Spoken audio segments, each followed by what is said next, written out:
Distancia hiperfocal, episodio 30.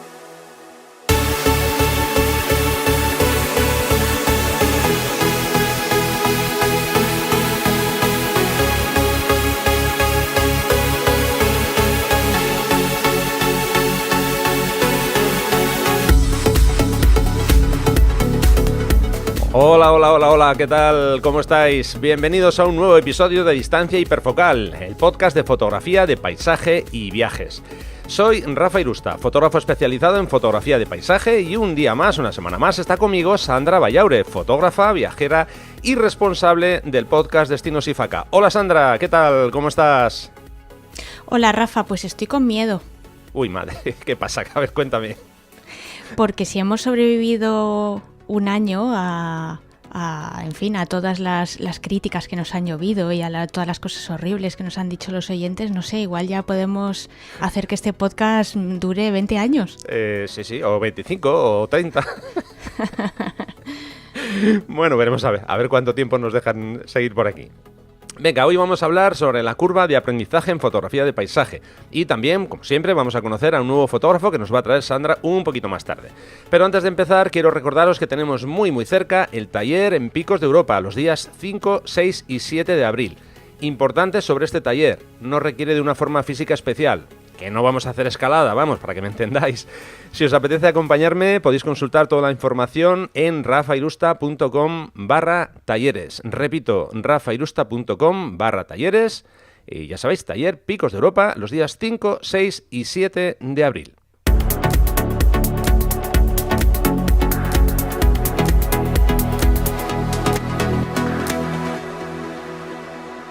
Bueno, y vamos ya con los contenidos de esta semana. Como he dicho, vamos a hablar de la curva de aprendizaje en fotografía de paisaje.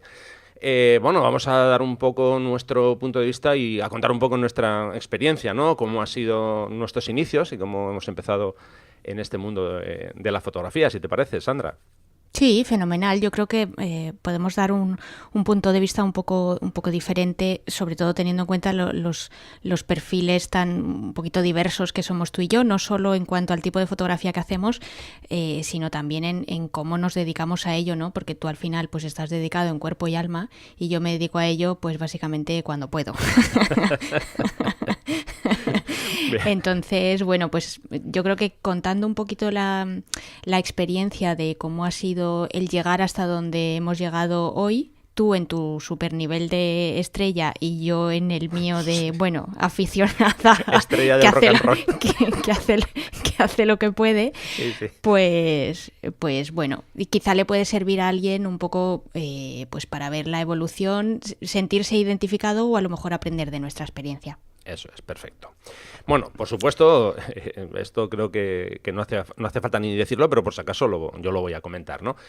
Por mucho que nosotros digamos lo que nosotros hemos hecho o cómo hemos llegado hasta aquí, puede serviros o no en función del camino que cada uno quiera elegir. Vamos, que no vamos a emitir ningún dogma de fe ni cosa parecida. Al final todo se trata que cada uno pruebe y analice si el proceso que nosotros hemos seguido es el correcto y si no, pues no, pues que elija el suyo. Bueno, yo tengo una cosa muy clara. Espera, Rafa, sí. Antes de empezar, recuérdales a los oyentes que pueden encontrar también las notas de todo lo que vamos a hablar en el artículo de tu blog.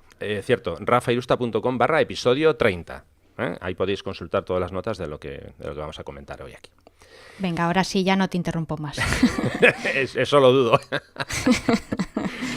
Bueno, a ver, yo tengo una cosa clarísima, hablando siempre, como digo, por mi experiencia y por mi forma de practicar la fotografía. A ver, yo soy fotógrafo autodidacta, entonces tengo claro que todos debemos cubrir diferentes etapas que se tienen que ir, entre comillas, quemando una tras otra, ¿no?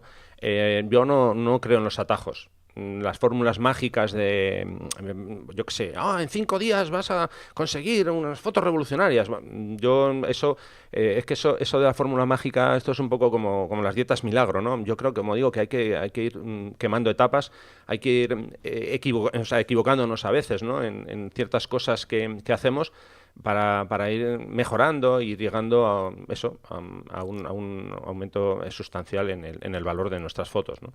A ver, por ejemplo, en mi caso concreto, yo tengo una relativa buena memoria, pero no me fío de esta memoria. Entonces lo que hacía al principio era establecer un sistema, un flujo de trabajo que a mí me funcionaba, ¿no?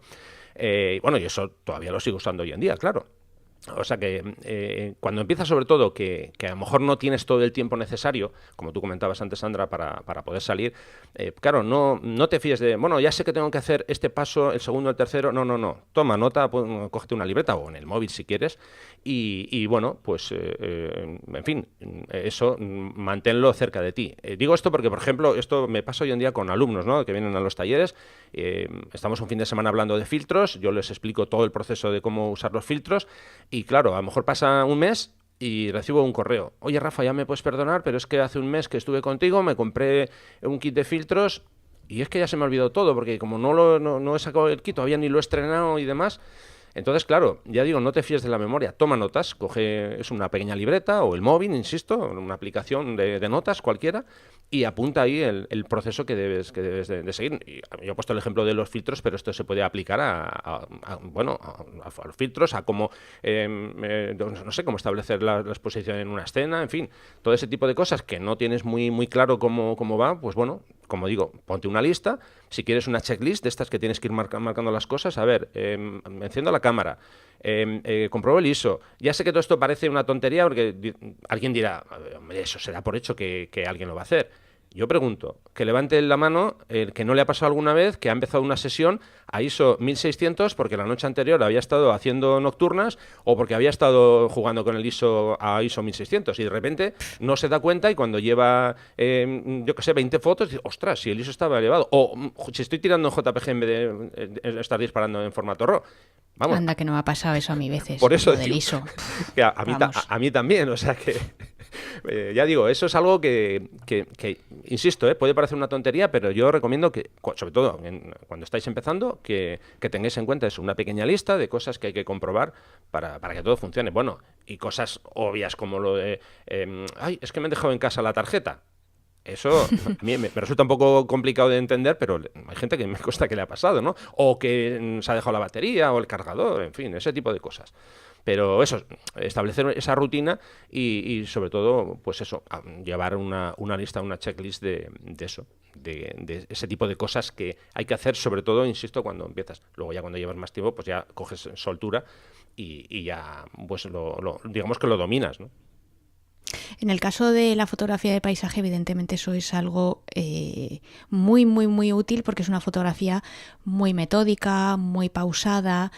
Bueno, pausada entre comillas, ya hemos dicho muchas veces en muchos episodios que evidentemente hay momentos de luz que duran 5 o 10 minutillos y una vez que la luz se va, se acabaron las oportunidades.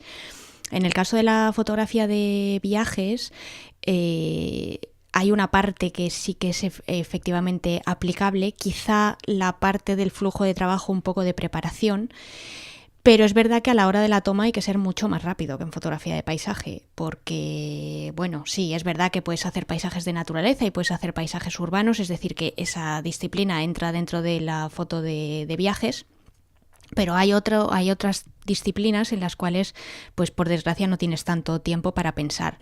¿Cuál ha sido mi metodología de aprendizaje? Pues es que es una cosa muy básica, muy simple y a veces muy frustrante, que es el prueba y error. Claro. O sea, yo hay un montón de fotos que o bien he perdido o bien he hecho unas auténticas mierdas, pero así con todas las letras, pues sencillamente pues porque he cometido errores. Errores a la hora de la toma, pues en la medición, en los ajustes, en la composición, en fin, en un montón de cosas, pues por razones varias, o porque no sabía, o porque tenía poca experiencia, o porque uno comete errores porque ese día se ha levantado a las 5 de la mañana y está un poco con la caraja, en fin, que te pueden ocurrir muchas cosas. Y al final también, y yo creo que es algo de lo que vamos a hablar bastante a lo largo de este episodio, no se trata tanto, o por lo menos a mí la fotografía no me parece tanto un fin, sino un medio, es decir, un viaje, una experiencia, no ir del punto A al punto B y pensar ya en que he llegado al B, sino todo lo que ocurre entre esos dos puntos, y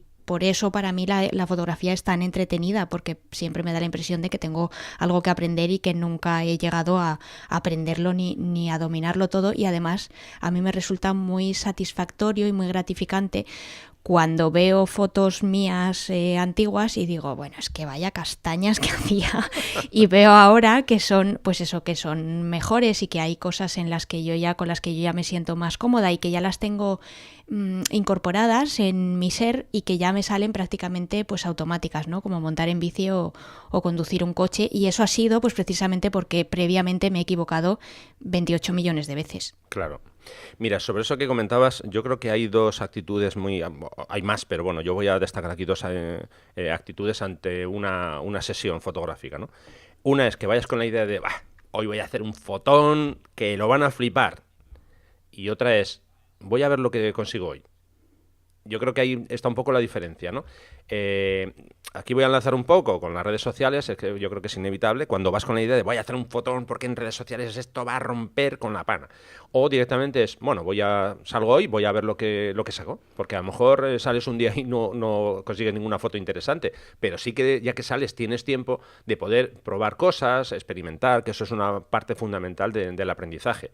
Por ejemplo, mira, a ver, es normal que cuando estamos empezando todos necesitemos consejos sobre algo muy básico. ¿Qué ajustes tenemos que utilizar en una situación concreta? Por ejemplo, esto, insisto, una vez más, se da mucho en los talleres. Rafa, ¿cómo encaro esta escena? ¿Qué pondrías tú? ¿Qué objetivo pondrías? ¿Qué distancia focal? ¿El valor de la apertura cuál elegirías? Claro, yo, sin ninguna duda, en esa situación yo te voy a dar unas pautas, ¿no? Pero al final, esa decisión, una vez que yo ya no esté contigo, el fin de semana siguiente que tú estés solo por tu cuenta, vas a tener que decidir tú. Es normal, insisto, que tú necesites consejo, pero que luego tú tienes que aprender y decidir, ¿no? Cómo hacer. A ver, pues tengo un paisaje, no sé, con una roca al fondo que quiero que se vea de forma bastante predominante en la escena. Claro, si es un angular, tengo que saber alguna cosa básica, como que con un angular muy extremo, esa roca del fondo es que se va a ver como si fuera un garbanzo.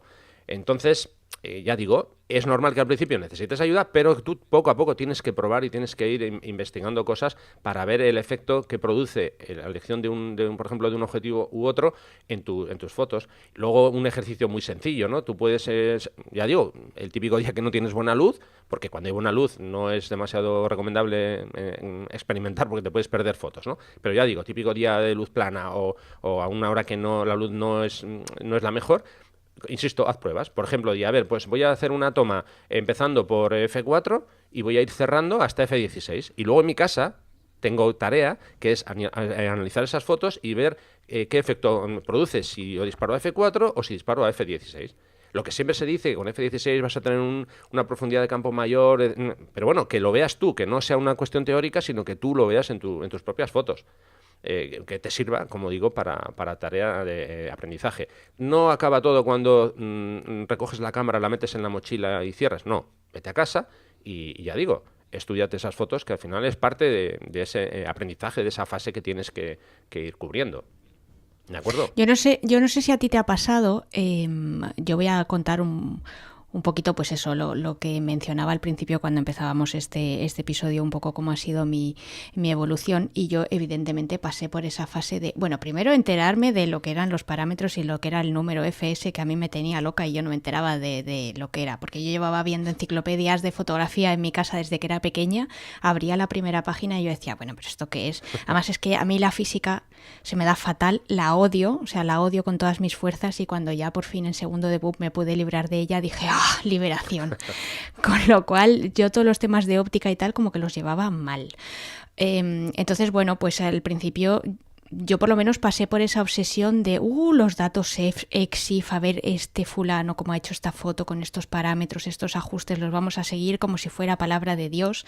Luego te das cuenta de que evidentemente pues no es palabra de Dios y que tienes que aprender tú pues eso, digamos, a elegir los ajustes, y que todo tiene un porqué y por qué usas ese modo de disparo y no. Yo, por ejemplo, también a mí me resulta muy curioso pues no sé, esas personas que consideran que si no se hacen fotos en manual, pues es que ya está, ya no eres un fotógrafo. Yo es que no hago fotos en manual jamás. Creo que es una decisión muy, muy personal, pero es que yo para mí la fotografía tiene que ser un entretenimiento y tiene que ser algo con que me lo pase bien, no estar sufriendo ahí 8 horas a ver si tengo que poner la apertura así, el ISO no sé cuántos, la velocidad no sé qué, es que cuando me he querido dar cuenta ya la foto se ha ido hacia 10 minutos. Entonces eso, por ejemplo, me pone muy nerviosa y me causa estrés. Entonces, como me causa estrés, pues paso del manual. Pero es que paso, pero millas. O sea, creo que lo uso en el 1% de mis fotos. Y creo que el 1 ya estoy tirando por lo alto. Entonces, otra fase por la que pasé, mi cámara es una mierda. O sea, yo esta cámara es muy básica y yo con esto me estoy quedando corta, y eso que muchas veces mi cámara no la explotaba, yo creo que ni el 50% de todas las cosas que podía hacer. Necesito invertir en una cámara mejor, porque claro, con una cámara mejor me van a salir mejores fotos. Pues no, amigos. Normalmente no. Normalmente es el fotógrafo el que hace las fotos, no la cámara. Sobre ese tema, y perdona que te interrumpa, vamos a dedicar un episodio, que el otro día un oyente nos hizo una sugerencia, vamos a dedicar un episodio precisamente a eso, ¿no? Al tema de si es necesario tener una cámara super, mega, hiper pro para hacer fotografía, o con algo más sencillo se pueden hacer fotos. Está bien, muy bien que lo hayas comentado, porque ya digo, nos va a dar pie a un nuevo episodio. Sí, sobre todo porque, bueno, pues no hay más que ver, por ejemplo, el trabajo que hace un fotógrafo como Rodrigo Rivas, que normalmente fotografía con móviles y hace unas fotos flipantes. Bueno, por lo menos a mí me encanta su trabajo. Y de hecho, desde aquí le mandamos un saludo. Entonces, volviendo un poco a mi libro y a mi evolución, porque hoy hemos venido a hablar de ti y de mí. Bueno, pues eso, la movida esta de necesito una mejor cámara para hacer mejores fotos y tal, por favor, ¿quién de vosotros no ha caído o no está cayendo hoy mismo en esta fase y en este momento? Creo que es algo en lo que hemos caído casi todos, porque nadie aprendemos por cabeza ajena, y por mucho que nos lo digan, pues ahí siempre acabamos cayendo en la trampa. Y luego yo creo que de ahí pasé a la fase de, bueno, me importa un pimiento los ajustes, ya hay cosas más o menos básicas que tengo interiorizadas, pues por ejemplo eso, que al usar un teleobjetivo se me van a comprimir los planos, que un gran angular me va a distorsionar, o sea, unas ciertas cosas que tú ya más o menos vas aprendiendo, como he dicho antes, con el prueba y error. Y yo ahora mismo estoy en una fase completamente diferente, que es la parte, digamos, más artística de mis fotos. Pues el trabajar sobre todo la composición, que es una cosa que me fascina y me encanta, el intentar buscar nuevos puntos de vista, el intentar también narrar o contar una historia con las fotos, que es algo que ya me habéis oído mencionar muchas veces y que parece algo así muy abstracto, pero al final yo creo que ese ejercicio es el que hace que una foto destaque por encima de las demás y capte la atención de la persona a la que le estás enseñando la foto, o incluso de ti mismo cuando has hecho una foto que dices, ostras, pues esta imagen sí que de verdad merece la pena, y es que me estoy quedando embobado porque, bueno, pues no pensaba que me iba a salir esto así, ¿no? O sí que estaba convencido de que me iba a salir esto así porque he hecho A, B y C.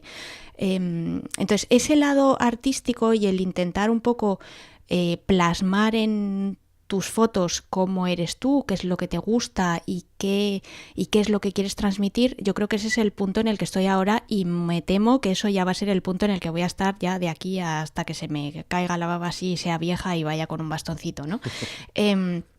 Y además, no solo porque creo que es una fase que dura mucho y en la cual yo creo que uno nunca termina de evolucionar. Yo creo que esto es como, no sé, los músicos o los pintores que van pasando por diferentes fases o por diferentes momentos, con todo mi respeto para esos artistas que yo no les llego ni a la suela del zapato, pero sí que es verdad que al final es lo bonito, es intentar plasmar eso en tu fotografía, pues lo que tú eres y lo que quieres transmitir, y además que es una manera de aprendizaje constante, que es lo que tú decías antes, Rafa. A mí me gusta mucho no solo analizar mis fotos, sino sobre todo ver fotos de los demás y aprender de ellas y ver pues qué es lo que me gusta, qué es lo que no me gusta, por qué esa foto me llama la atención. O sea, al final yo lo que intento es cultivar mi ojo fotográfico cuanto más mejor, y siempre el tenerlo despierto y el tener siempre una, pues no sé, una pildorita diaria, o bueno, si a veces no puede ser diaria, pues por lo menos varias veces en semana, de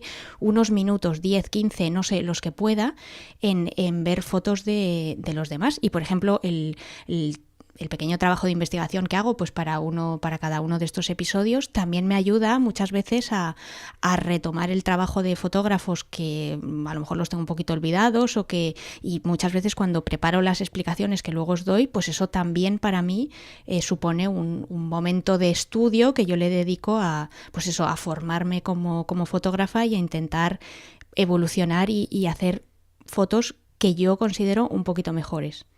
Mira, sin duda, aparte de lo que acabas de comentar, yo sé que va en contra de las costumbres que cada vez tenemos más o tienen, porque yo no lo suelo hacer, aquí me voy a quedar fuera, digo que tiene la mayoría de la gente, que es ver fotos a toda velocidad. Yo a veces veo a gente que está consultando Instagram y ese dedo va que no para. Ven las fotos, dan rápidamente doble clic para poner que le gusta la foto, pero no se paran ni 20 segundos, ¿no? Entonces, yo creo que estamos perdiendo esa gran oportunidad de parar con esa foto que nos gusta y analizar, como tú comentabas antes, ¿no? ¿Por qué te llama la atención esa foto? ¿Es por una cuestión técnica? ¿Por la composición? ¿Por la gama de colores, la paleta de colores que ha elegido el fotógrafo? Por el revelado, puede ser también, no sé. Yo creo que eso es una parte también de ese aprendizaje. Tenemos que, ya digo, pararnos. Bueno, he dicho las que nos llaman la atención, también porque digamos, ay, mi madre, ¿qué es esto? Para aquello que a nosotros nos pueda, digamos, dirigir hacia una decisión de no hacer eso. Esto no me gusta, tengo claro que esto no lo quiero hacer. Entonces yo creo que sería bueno eso, ¿no? Que consumamos las fotografías de una manera un poco más tranquila. Yo sé que es difícil, porque estamos en una vida en la que todo va a 200 por hora, pero bueno, yo creo que eso sería algo interesante y, bueno, se ha perdido con respecto a lo que pasaba, por lo menos cuando yo empecé a hacer fotografía, ¿no? Sobre el dato que comentabas tú de poner los datos en Exif, yo, por ejemplo, lo llevo haciendo desde que empecé a subir fotos a mi blog. Y, por ejemplo, en Instagram todavía sigo haciéndolo.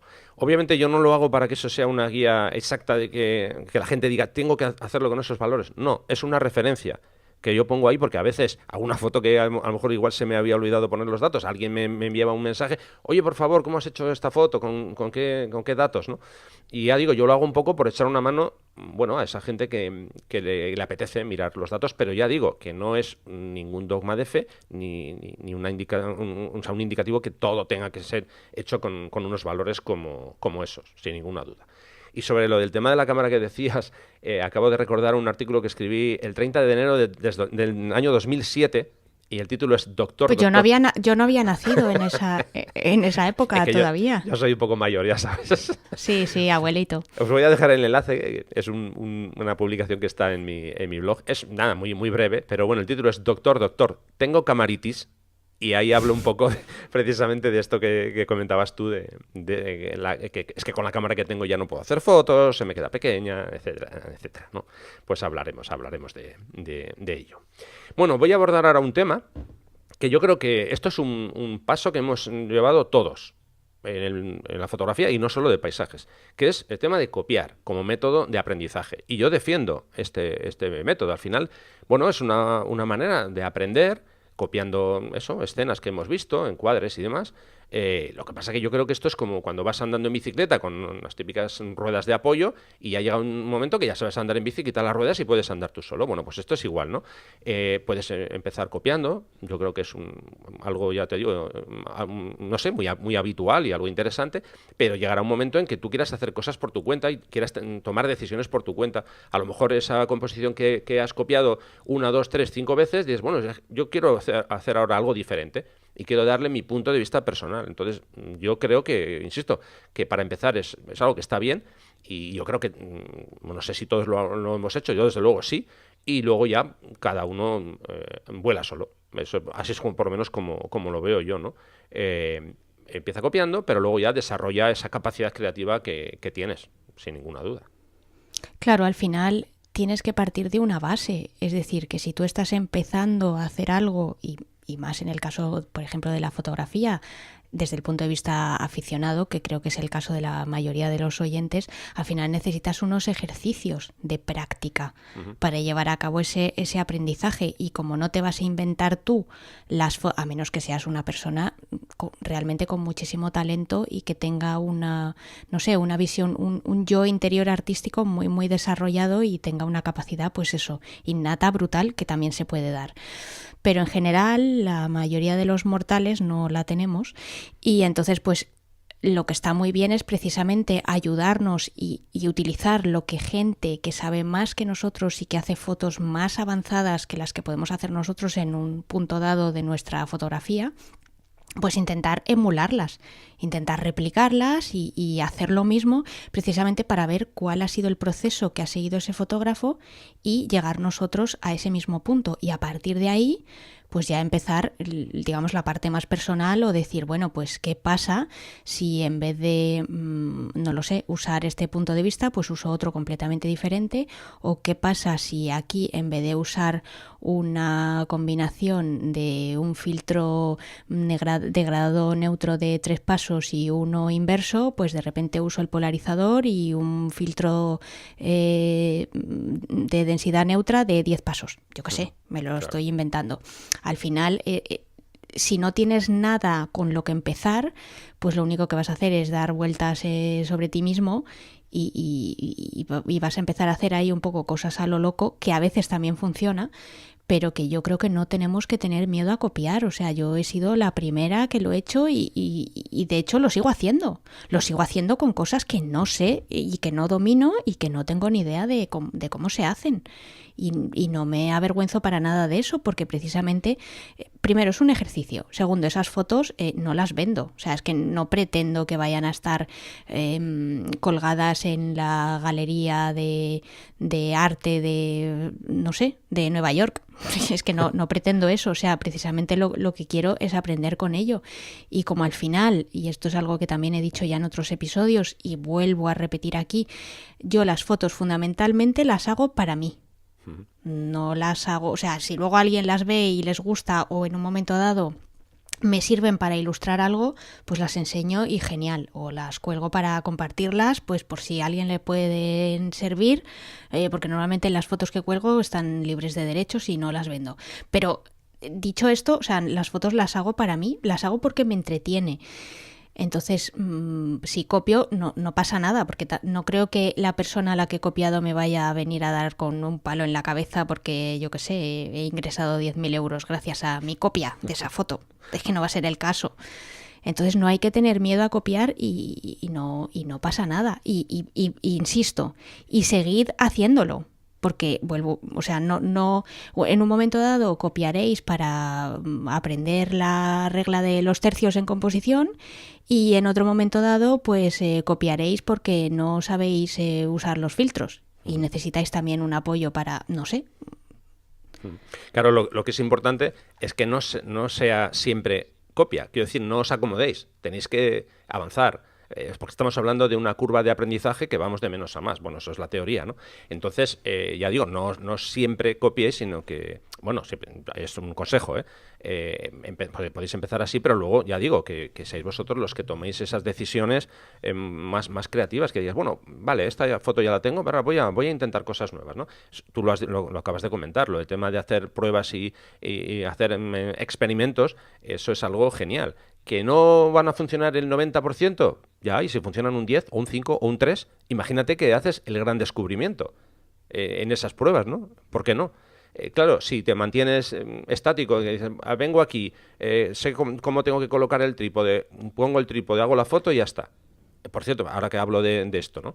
La idea de llegar a una localización, abrir el trípode a la altura, digamos, normal y cómoda, y pongo el trípode, eso es lo más cómodo del mundo. Sí, pero ¿por qué no intentas bajar el punto de vista del trípode? O subirlo incluso.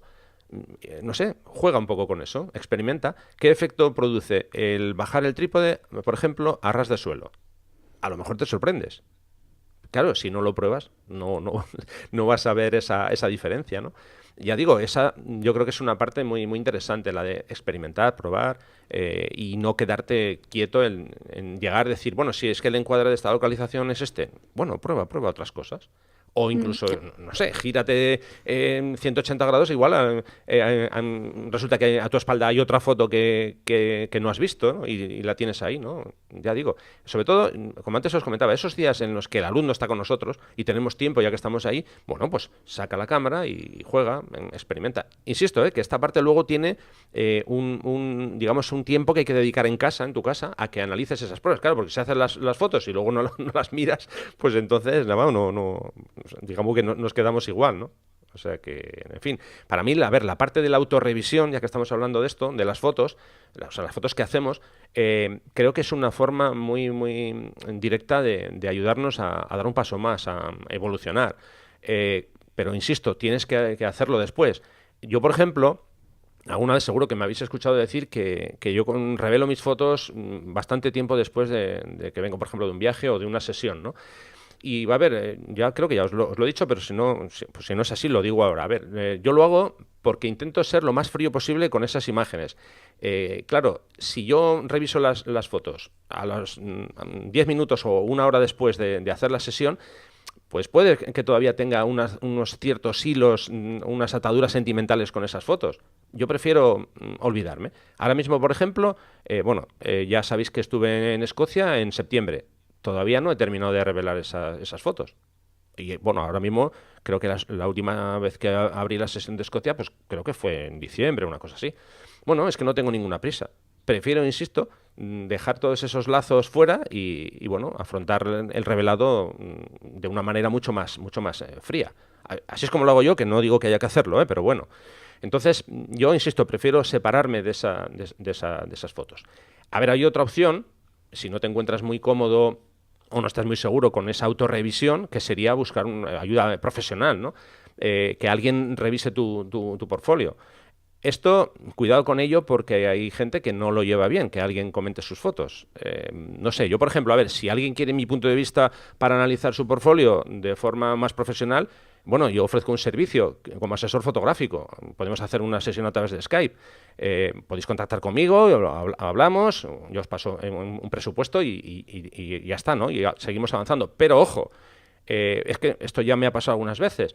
Insisto, hay gente que no está preparado para que alguien le diga que sus fotos tienen cierto problema. Muchas veces pasa por eso, porque alguien hace una foto, le parece súper chula, se le enseña a su familia y todos le dicen que es genial, su prima le ha dicho que es maravillosa, su abuela que es la mejor foto del mundo, y claro, cuando alguien le dice, mira, es que aquí hay este fallo, claro, es cuando dice, bueno, ¿y este tío qué me viene diciendo a mí todos esos fallos si la foto está súper bien? Bueno, ahí tienes que estar preparado realmente para sujetar y para aguantar esas críticas, ¿no? Yo, en mi época, reconozco que aprendí muchísimo en los foros. En los foros de fotografía ponías fotos y, bueno, la gente te comentaba ciertos fallos y a mí eso me sirvió. Ahora ya los foros, bueno, cada vez tenemos menos y cada vez creo que se les hace menos caso. En redes sociales lo que vemos es fotón, qué maravilla, una gozada. Y bueno, pues está bien que la gente te dé esos comentarios, pero al final no hay una crítica que te pueda ayudar a avanzar. Así es por lo menos como lo veo yo. Depende del nivel también de autoexigencia que se ponga cada uno, del tiempo que le pueda dedicar, porque también es verdad que cuando tú, por ejemplo, colgabas tus fotos en los foros, pues primero ya invertías el tiempo en colgarla ahí, pedir la opinión y no sé qué, y luego perdón, por parte de la gente que emitía su criterio, pues también está el valorar el tiempo que pasaban ahí delante de la pantallita viendo tu foto y redactando un comentario que tuviera más o menos sentido y que aportara más o menos valor. Eso, por desgracia, pues hoy ya es más difícil encontrarlo de forma voluntaria. Hay que buscar algo un poco más, o bien un poco más profesional, como lo que tú has comentado antes, o bien que tengas la suerte de que tengas una pequeña comunidad de amigos aficionados a lo mismo que tú y que sean gente bastante crítica y que te digan, oye, mira, pues esto que has hecho aquí me parece un bodrio porque A, B, C, D, las razones que sean. En ese sentido, también yo creo que el ser bastante autocrítico con uno mismo siempre va a ser más beneficioso que el no serlo, porque al final cuanto más te exijas, pues más vas a aprender. Es un poco frustrante, evidentemente, y al final te das un poco de golpes con la pared.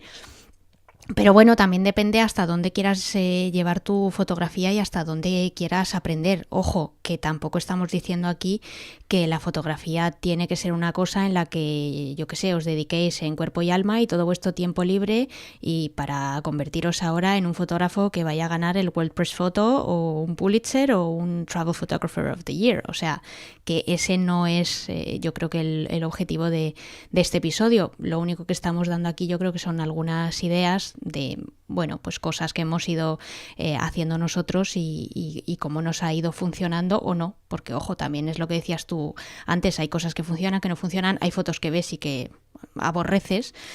Y bueno, pues eso, que el nivel de autoexigencia yo creo que cuanto más alto sea, pues mejor, más lejos nos llevará.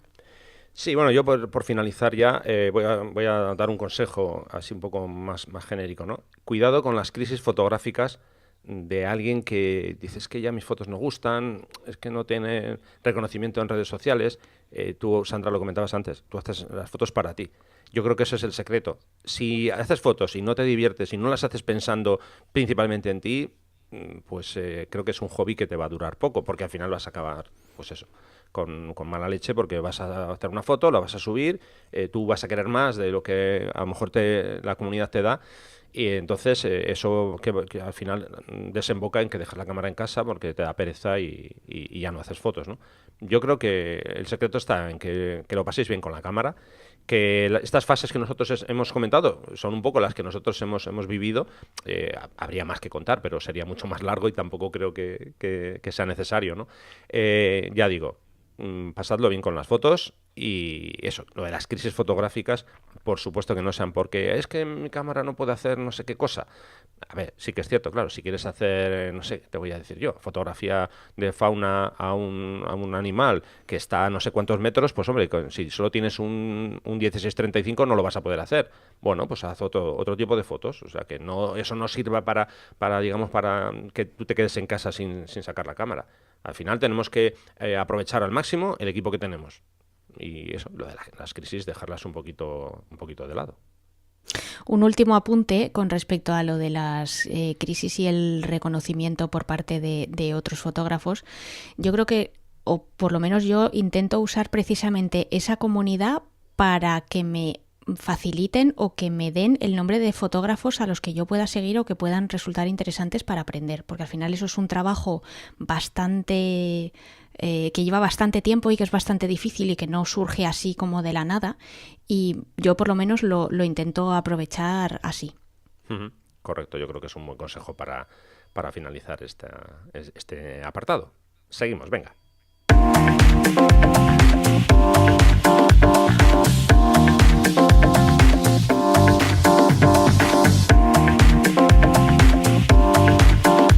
En Distancia Hiperfocal hablamos de viajes con Sandra Bayaure.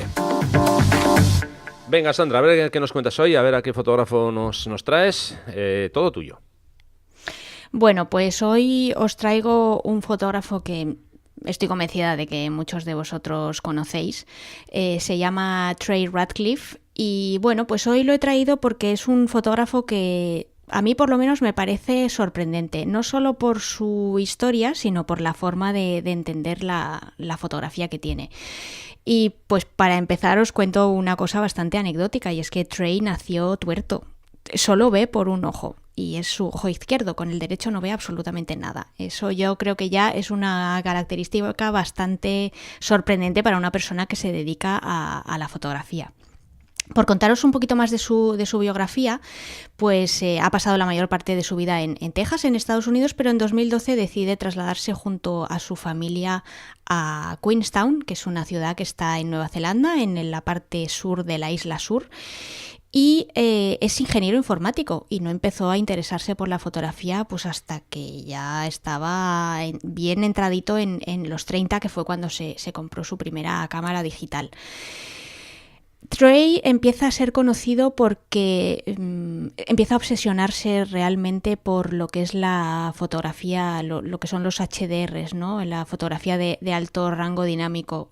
Es una técnica que descubre casi al principio de empezar a hacer fotos y bueno, pues la lleva hasta el infinito. O sea, de hecho, si echáis un vistazo a su trabajo, veréis que los primeros años es HDR, HDR, HDR, HDR. Unos HDRs además, bueno, bastante tremebundos, o sea, a mí me parecen terroríficos, o sea, explotaba lo peor de los HDRs, o sea, era una fotografía que a mí por lo menos no me gusta absolutamente nada, pero sí que es verdad que bueno, pues a una cierta parte del público sí que le encantaba y además, de hecho, es que era así como se hacían antes los HDRs, ¿no? Era, bueno, pues había una determinada forma de revelar y el resultado era bastante surrealista, que es algo que cuadra mucho con el estilo de Trey. Ya veréis cuando veáis sus fotos que todo suele ser bastante onírico, un poco surrealista,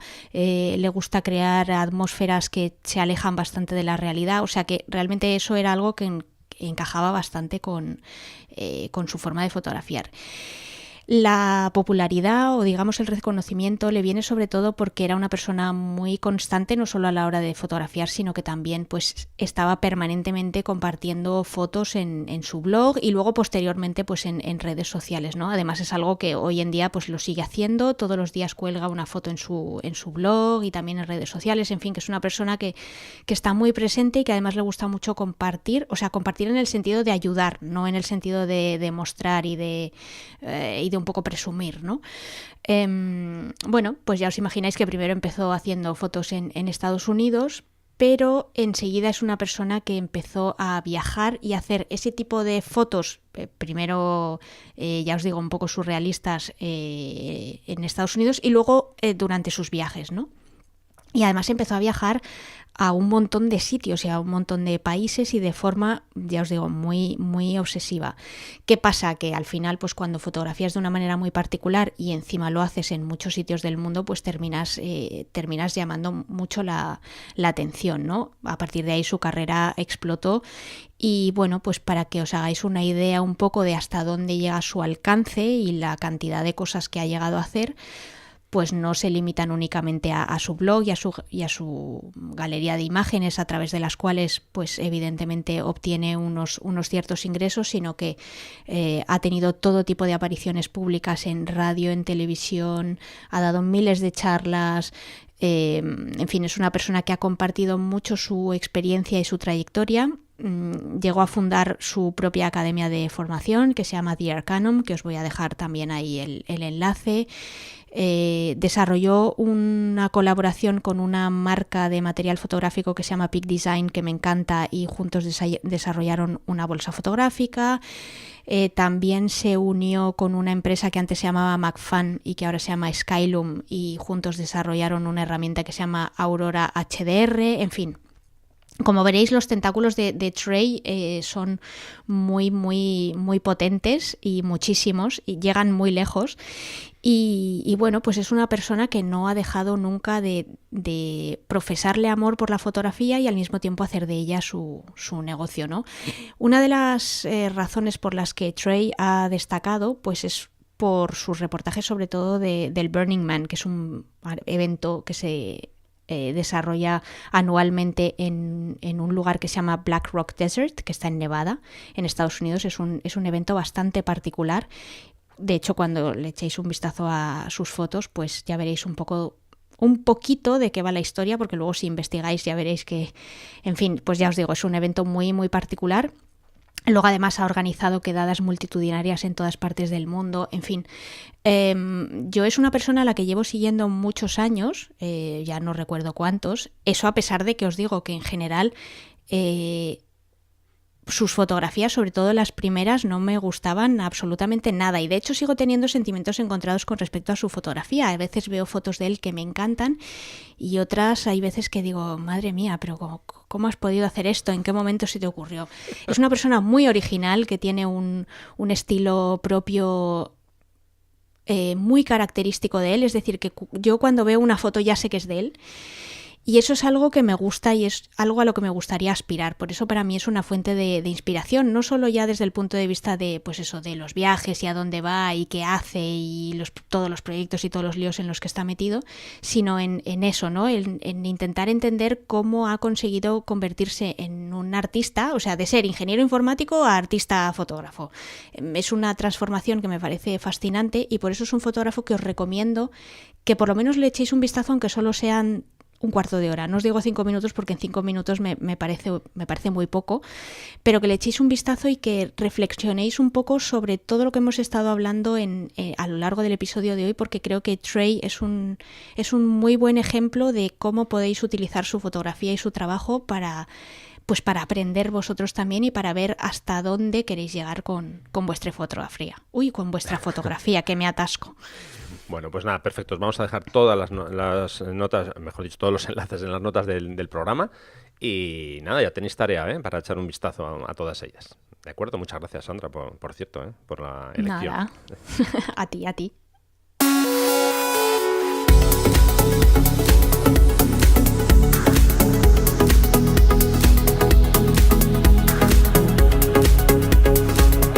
Bueno, pues nada, hasta aquí ha llegado el episodio de hoy. Hemos intentado daros algunas pautas de lo que ha sido nuestra, digamos, de lo que fueron nuestros inicios como aficionados a la fotografía. Esperemos que os hayan servido y que, bueno, que podáis sacar algo de provecho.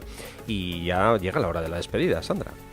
Sí, yo creo que no solo de nuestros inicios, también de un poco el punto en el que estamos hoy en día. No te quería contradecir, pero bueno, por hacer esa matización. Correcto. Y nada, como siempre, deciros que muchas gracias por estar ahí, que si queréis comentarnos cualquier cosa podéis hacerlo a través de los comentarios del blog de Rafa, y si queréis hacerlo a través de las redes sociales, pues podéis hacerlo en Twitter, ya sea mencionando a Rafa, @RafaIrusta, o también en Instagram @RafaIrusta, y en Twitter, en mi caso, @Vallausa, VA2LsAUSA.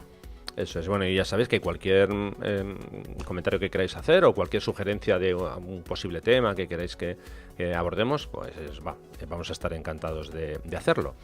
Así que nada, en 15 días nos escuchamos de nuevo. Sandra, muchísimas gracias y nada, que pases un par de semanas lo mejor posible, ¿de acuerdo? Sí, seguro que lo pasaré bien escuchando todas las sugerencias que me van a hacer los oyentes de fotógrafos para próximos episodios.